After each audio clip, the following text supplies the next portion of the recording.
Start out with the face frame down and apply a bead of glue into the dovetail groove.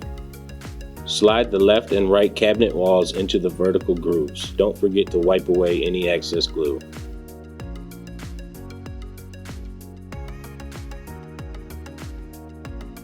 Slide the floorboard into the grooves on the wall.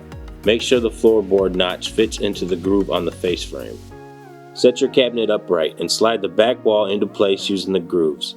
Make sure it fits into the groove on the floorboard as well. Take your L brackets and attach them to the inside of the cabinet using pre-existing holes on the back wall.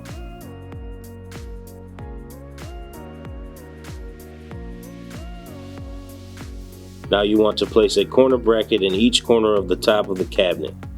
Make sure they are near the top of the cabinet. These will join the face frame and the back wall together with the side walls of your cabinet.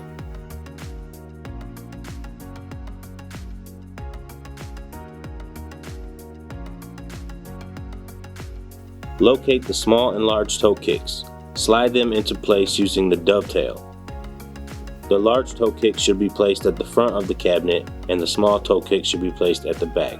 Now place one metal clip at each corner of the cabinet underneath the floorboard. These will be used to join the toe kicks to the sides of the cabinet.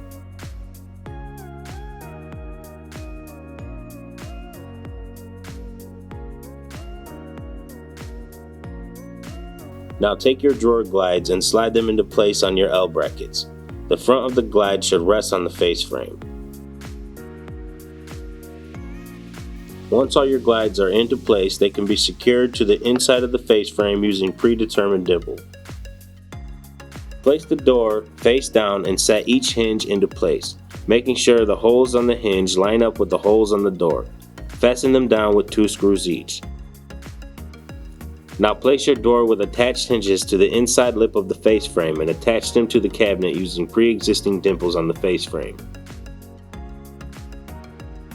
Set the drawer face down and place a bead of glue on each groove and tooth on the drawer. Using a rubber hammer or a clamp, attach the drawer side to the drawer front via the dovetail. Now slide the floorboard of your drawer into place using the exposed grooves on the inside of the drawer. Now place the back of the drawer in place and connect it using the dovetails. Make sure the floorboard fits into the groove on the back of the drawer and push it together. Find your glide connectors and place them underneath the drawer in the front corners. Make sure the triggers are facing inward and fasten them down using 4 screws each. Take your completed drawer or drawers and slide into the cabinet until your glides click into place. If they don't connect, pull the glide out and slide into the connector by hand until it clicks into place.